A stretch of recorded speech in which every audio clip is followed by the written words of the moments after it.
Hey Wargamers, Games Workshop finally released Legends rules for 10th edition 40k, and for Tau, that means it's a big old Forge World party. Alright, so all your best friends from high school you haven't seen in years, Shas'o R'alai, Great Knarlocs, Knarloc Riders, XV9 Hazard suits, they're all there. It's going to be awesome. You're invited too, so let's talk about it. We're going to go through each of those data sheets and talk about how you may or may not want to use them in your army. We have rules for most of the older Forge World units, not those really ancient XV8 sculpts or the XV88 sculpts. So there was an old broadside suit, right? None of that type of business here, but things that are more recent than that are included. One exception is the technical drone. The technical drone used to repair battle suits. That is not covered here either, but it does show up in the proxies list. So Games Workshop also released a list of proxies saying, hey, we don't have rules for these things, but you can use them as something else. And so they say technical drones are just proxies for tactical drones now. So there's that. I don't know why you would do that, really. I think it probably just looks better as something on your display board, but hey, if you want to do that, go for it. And yeah, so we have these Legends rules, and they're intended for match play, right? They're congruent with the indices that we have right now. They're congruent with our current rule set. They were built with those rules in mind. And so for now, they're basically on even footing with those indices as far as, being up to date and everything. They also have points values, which is different from previous versions of Legends rules, which have relied more heavily on things like power level, which makes them, very much an other, right? Very distinct from more of the mainline rules. Here, they're brought into the fold a little bit more by using points. And so that's important. They are intended for, normal match play, but they are not intended for competitive play, right? So generally, tournaments will not allow them. So you're not going to be bringing Great Knarloc to, the LVO or anything, for example. And this is, good and dandy, right? Like, tournaments have their set of supposedly more balanced and restricted rules, whereas the more casual scene, playing in your garage or whatever, you can do whatever you want, right? And that's always true, right? You can always do whatever you want playing at home, but if you're going for a pickup game at the game store, you could use these potentially. And that's how it's intended to be. There's a little bit of a trickle down though, right? Like people that are into 40K and are, really staying on top of it, pay attention to what's happening in tournaments generally, right? And so what happens in tournaments affects the general discourse about what is good, what is not good, and that shapes the casual scene as well.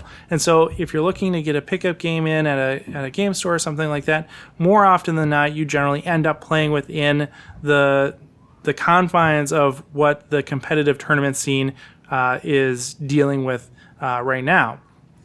And so that's kind of unfortunate, right? Like you could use these rules, but you also can't really, unless you set out ahead of time and say, hey, by the way, I want to bring this Great Knarloc and kind of have it be a special thing, right?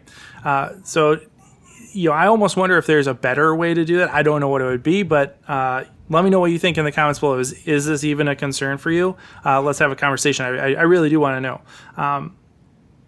And the reason why I think that's unfortunate is because there's some really cool data sheets in here that would be awesome to play with.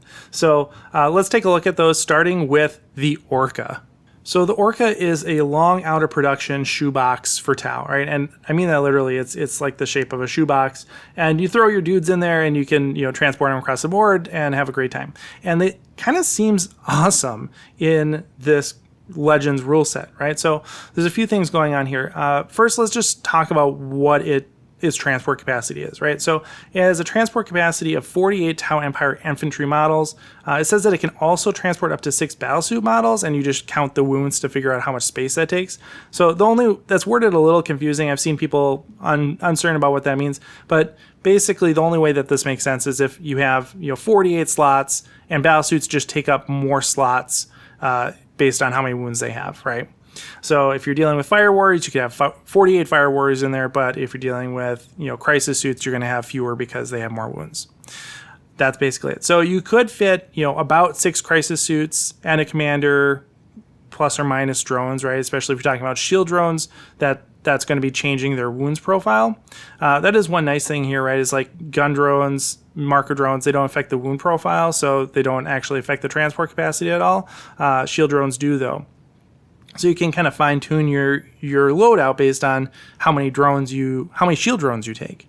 The much more interesting option, I think, is taking like 30 breachers, 3 fireblades, and Shadow Sun and throwing them all in here, right? Like, that is just a ton of firepower that is generally very range limited, that is now in a flying dropship that can push you across the board turn 1.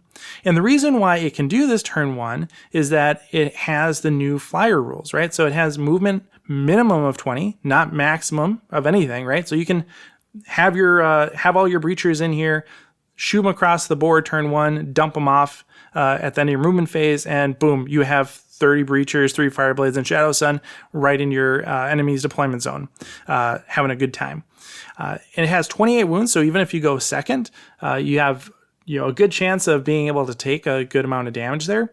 And it has hover, which is really critical for this, right? The fact that it has hover means that it can deploy on the board turn 1, and so it can do all these things on turn 1 instead of having to wait for reserves or anything like that. So that, as a whole, is just a really awesome package. It's 275 points, which is cheaper than 3 Devilfish, which is what you normally would need to transport those breachers. And so, like, that's kind of a banging deal. More transportation for cheaper is kind of a win. And then it also has this jetpack insertion rule, which basically says you can rapid ingress for free if those models have the jetpack ability. So, or not the jetpack ability, deep strike. So if you have crisis suits or hazard suits or stealth suits in here and you want to dump them down at the end of your opponent's movement phase, you can do that for free without a stratagem. You just hop right out of the Orca, and that's awesome. It has guns, it has burst cannons and missile clouds. We don't really care. That's not why we're bringing this. We're bringing this thing because it has an awesome transport capacity and can get your short range weaponry across the board turn 1 and do a really nasty alpha strike if you want to. Considerably less impressive than the Orca is the heavy gun drone. Heavy gun drones come in squads of 2. They have movement 8, toughness 5, 4-up save, 2 wounds, leadership 8, and OC 0 because they're drones. For ranged weapons, you can basically take a marker light and a burst cannon, or you can switch that burst cannon and marker light out for a twin burst cannon. Something kind of has to be a typo, but is hilarious. The burst cannon, so if you just have the one burst cannon, you're hitting on 4s. If you have a twin burst cannon, you're hitting on 5s. Congratulations, you are worse now because you have 2 of the same gun. It is twin linked, of course, because there's 2 of them, but I think reducing your hits by a third probably does not work out to actually be worth it for the twin linked. So plus you give up the marker light keyword. So yeah, hilarious. One thing that makes these guys kind of interesting is the drone escort rule, which basically if a buddy of yours within 6 inches gets shot at, you can shoot back as if it was your shooting phase, not just Overwatch, but as your shooting phase. So you're taking your 4s or 5s apparently. If your buddy gets shot at, that's cool. I'd love to see it on a decent unit, right? Something that actually made a difference. 2 for 45 points here. It seems steep. It seems overcosted. Yes, it is overcosted, but I can't imagine these being like 10 points each or anything like that either. So yeah, it's kind of in a weird spot. I think they're just not very good. All right, looking at the Great Knarloc. The Great Knarloc is this massive Kroot model that is, pretty ugly. Has really weird proportions, but also amazing.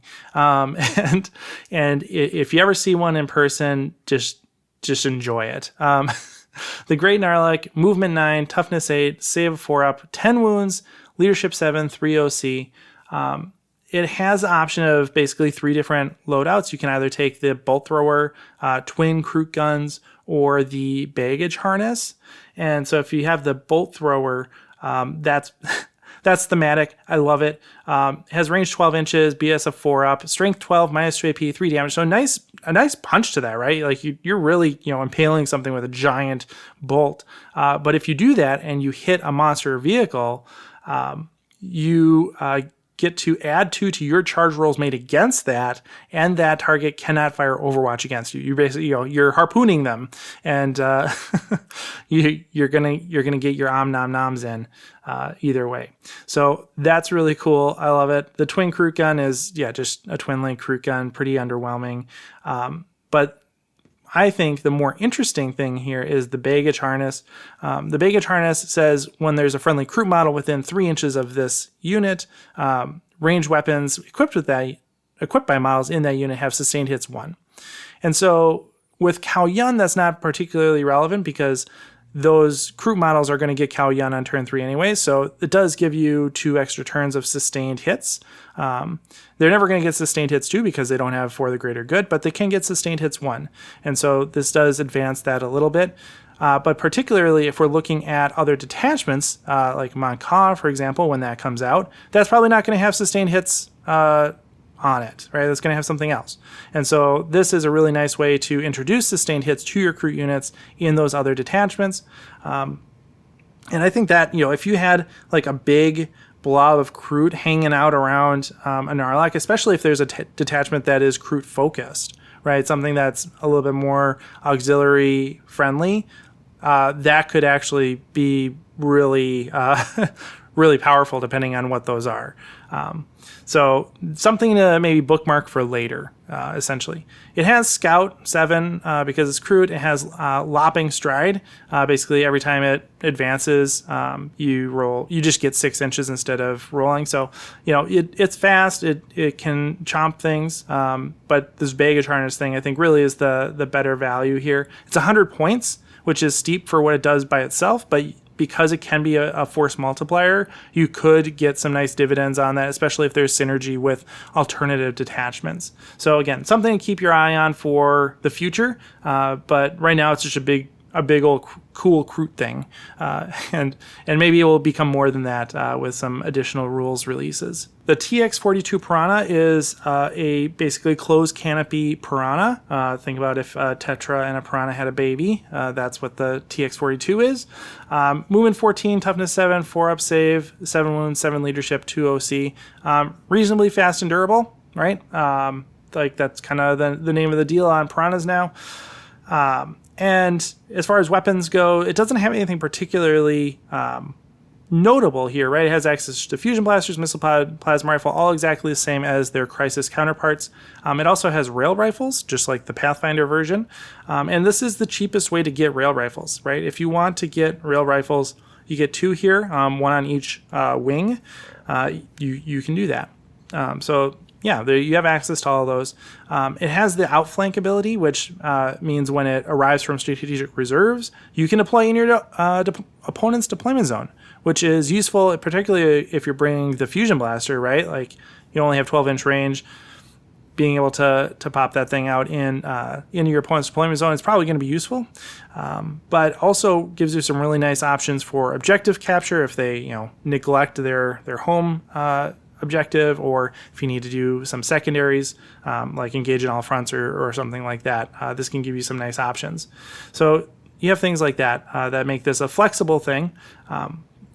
For 60 points, they're essentially the same price as a Crisis suit, and they're basically a less shooty, more durable version than that, right? If we're looking at toughness 7, wound 7, that gives them a little bit more bulk than a Crisis suit, but they don't have the option of taking 3 fusion blasters, for example.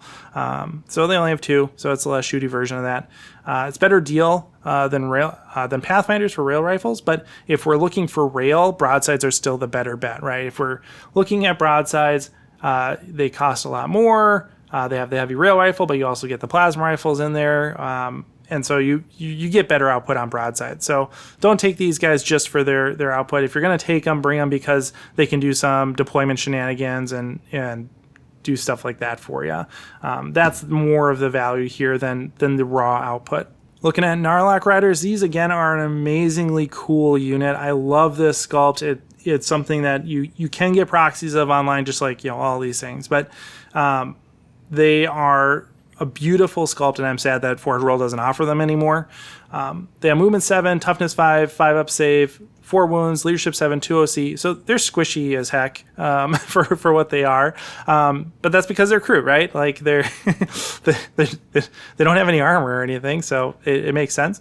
They have a Kroot rifle, right? Like they're basically Kroots on other Kroot that are running around in the woods, scouting around. So they have scouts of 7 and stealth.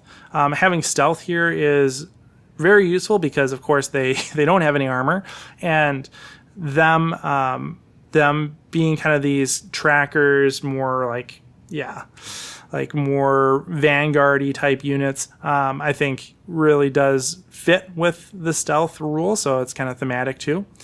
They have Thunderous Pounce. It says each time this unit ends a charge move until the end of the turn, Knarloc Beak and Talons equipped by models in this unit have the Lance ability. So on the charge, they get +1 to wound.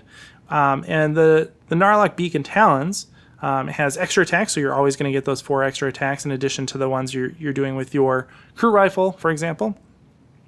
And you're getting 4 attacks, hitting on 3, strength 6, -1 AP, 1 damage. And so, having that strength 6 is kind of puts it in a little bit of a weird spot, but +1 to wound makes this a really nice anti-infantry melee unit, just based on the profile. The thing that makes it not as nice is that it's 110 points for 3. That's really steep, right? So you get 12 attacks for 110 points at +1 to wound. That's pretty rough, and a lot for that price. There's other units that you could get that would do the same thing, probably be a lot better. So not the same thing as in charging and doing melee damage necessarily, although if you look at a unit of crew, you could get a fair number of attacks same way.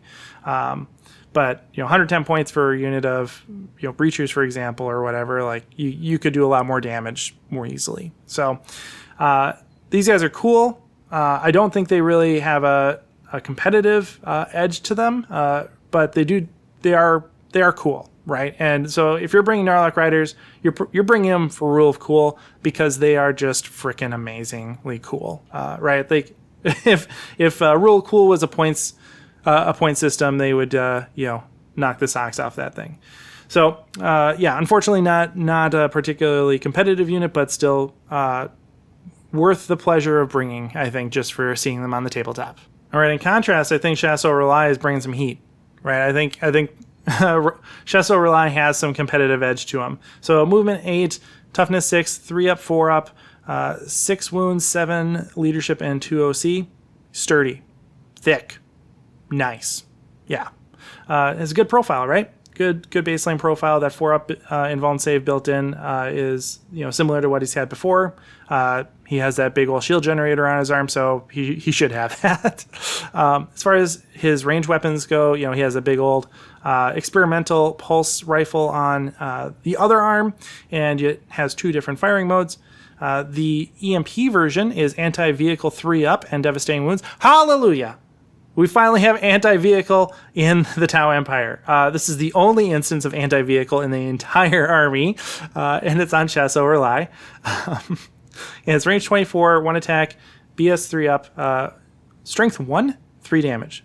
Now, you might be like, well, strength 1, what the heck? So you're only ever going to use that if you're shooting at a vehicle. And if you're shooting at a vehicle on a 3-up, regardless, you're going to be getting a critical hit, and it's going to turn those 3 damage into mortal wounds because of devastating wounds. So that's a nice little packet of damage. 3 damage on a vehicle. That's pretty reliable. Nothing to scoff at, right? The Ionic Cluster Beam Shell version is the blast version. That's D6. Again, 3-up, strength 6, -1 AP, 1 damage. That could, against a larger unit, really add up to be quite a bit. And strength 6, -1 AP, 1 damage is a nice profile for taking out most infantry anyway. So you could do a nice little chunk of damage here. It's not a ton, but it's reliable and something that can kind of push the scales in your favor, right? As far as his special rules go, he has the Eclipse Field Generator, which means that people in his unit, because he is a leader, he can lead hazard suits only. So if he's leading a unit of hazard suits, they have a built-in 5-up invuln save. That's nice because that allows them to take a different support system, right? They don't have to take a shield generator. They can take the battlesuit support system or the weapon support system instead. I mean, you could take the shield generator for the 4-up instead of 5-up, but you have the built-in 5, so that's pretty good. For Assassin, it allows him to re-roll hits against character units, which again, with the cluster beam shell, the blast version, a lot of units are led by characters now. So many units are character units, and so getting re-rolls to hit is pretty darn nice. As far as his war gear ability goes, he has these 2 little blacklight marker drones, and these now are like an expendable ability. So it's a 2-time per game thing, where you basically get the benefit of stealth suits being observers. So if the unit that Shas'o R'alai is in is being an observer, the guided unit gets to re-roll a wound roll of 1 against its target. But you only get to do that twice. You basically use up a drone each time. And so that's kind of weird that that's a 2 times thing. Like, I get it because there's 2 drones, like yada, yada, yada. But, at this point, 2, I don't know, just give them the whole game. Come on. I guess maybe that would be too much, but come on. It's just a little silly. Overall, though, like, this guy's 80 points. That seems right? Like, that seems right for what he does and kind of some of the cool rules he has and all that stuff. So 80 points seems right for this guy. And I think he does bring some really nice functionality on his own, but especially when he's joining a unit of hazard suits. So what do hazard suits look like? Well, hazard suits have much the same profile. Movement 8, toughness 6, 3-up save, 4 wounds, 7 leadership, and 2 OC. You can kind of mix and match their guns if you want, but basically you have the options of the Fusion Cascade, which is melt to 4 fusion blaster, phased ion gun, which is 30-inch range, strength 6, -1 AP, 1 damage, 4 shots on that. And then the twin hazard burst cannon is twin linked with 4 shots, with the standard 501 profile. None of those are really that special. Like, they're not that unique, right? You can do all those things with other weapons, right? You can use fusion blasters or cyclic ion blasters or normal burst cannons. All those things will do the same types of work. But what makes this unit really interesting is that you have the photon caster ability, and in the past this has done more defensive work, but here it has some really interesting offensive implications. So it says, in your shooting phase, after this unit has shot, if an enemy infantry unit was hit by 1 or more of those attacks, until the end of your opponent's next turn, that enemy unit is stunned. Stunned units subtract 2 from their move characteristic and 2 from their advance and charge rolls. So you're potentially reducing not only their movement by 2, but also their advance or charge rolls by 2. And so you can actually really stack up some movement reductions just by hitting somebody with one of these units. And so Photon Caster set up some really interesting ways you can just totally mess with your opponent's movement for pretty darn cheap. So if you have Shas'o R'alai leading these guys, you're going to want the hazard unit to be an observer unit anyway, so you can use his drone ability, but also you will want to touch as many different units as possible with your photon casters in order to reduce movement as much as possible for your opponent. And so that means that this is going to be an observer unit. You're going to want to take weapons that have as much range as possible, and so we're looking at the phased ion gun here. 30-inch range ion gun is nice, and it has 4 attacks, so you're getting a good chance of being able to actually hit something, right? If you don't want to risk it, you can take coordinate to engage to make sure that each of those shots is hitting on 3s instead of on 4s, and then you can split fire to up to 4 or more units, right? So each one of these hazard suits has 2 guns, so each of those guns can go into a different unit, so that's 4, plus Shas'o R'alai has the ability to benefit from this as well, because this is a unit-based ability. It's not just relegated to the hazard suits or restricted to the hazard suits. It applies to Shas'o R'alai now too. And so he can touch units with his weapon as well. And if we take gun drones on these guys, those weapons can also split fire to other units, although at a much shorter range. So you have lots of opportunity here to really affect a large number of units. And because they're observers, they're not taking a penalty for split firing. So in a competitive context, I really don't think there's a bad choice here in terms of taking R'alai, taking a unit of hazard suits. Now they're only in units of 2, by the way.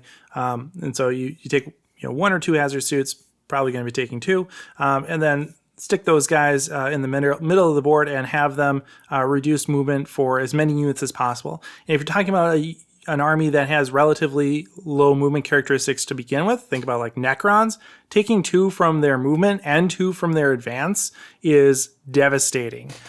All right, it's a good thing that we talked about the hazard suits, which are good and cool, because we're going to talk about the remote sensor tower now, which is hot garbage. So it's toughness 8, 4 up save, 4 wounds, leadership 8, none of that matters. Doesn't care.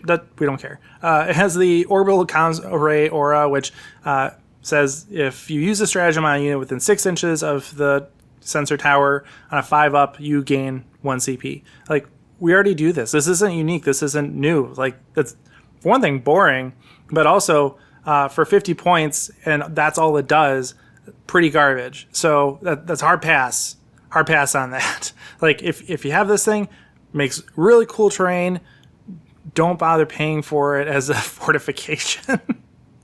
It's just bad. And then slightly better, but still very bad, is the drone sentry turret. These are like giant honking turrets that look cool. Again, great terrain, horrible fortification. It has the Sentinel protocol special rule. It says when you fire Overwatch with this, you can hit on 5s instead of 6s. But all it has is, you can take Twin Burst Cannon, Fusion Blaster, Missile Pod, Plasma Rifle, right? You can take all those things, having them hitting on 5s anyway. And yeah, like no, I'm not spending CP for a Twin Burst Cannon shot.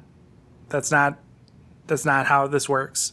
So, hot garbage rule, excellent terrain feature, horrible fortification. So 50 points for this, also going to be a hard pass. Yeah. All right. So that's all the reviews. I don't know. Maybe I should have ordered this differently so that we ended on something cool, but I don't know.